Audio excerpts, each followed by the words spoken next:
मलिक आरिफ बहुत शुक्रिया। ट्रैफिक कवानीन की खिलाफ वर्जी से 38,736 चालान, 2 करोड़ 80 लाख रुपए जुर्माना है। धुआं छड्डण वालियां 4,375 गड्डियां दे चालान, 160 थाणियां विच बंद। आई जी पंजाब डॉक्टर उस्मान अनवर ट्रैफिक कवानीन की खिलाफ वर्जी करने वालों के खिलाफ कार्रवाइयां जारी रखने की हिदायत।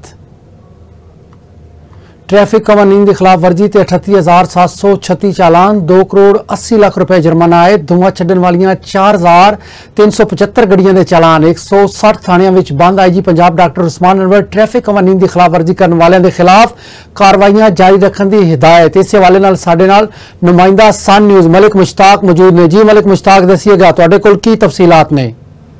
जी बिल्कुल, तर्जमान पंजाब पुलिस के मुताबिक पंजाब पुलिस विच ट्रैफिक कवानीन ते अमल दरामद नूं यकीनी बनाने लई फैसला कर दिता गया है। 24 घंटिया के दौरान अगर गल की जाए तो 27,292 लोगों को ड्राइविंग लाइसेंस पहले तो जारी किए गए हैं। ट्रैफिक कवानीन की खिलाफ वर्जी से 38,736 चालान किए गए, जबकि 2 करोड़ 80 लाख रुपया जुर्माना वसूल किया गया।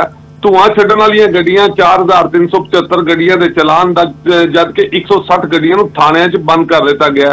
आई जी पंजाब डॉक्टर उस्मान अनवर ने ट्रैफिक कवानीन की खिलाफ वर्जी करने वालों के खिलाफ कार्रवाइयां जारी रखने का ऐलान किया गया है।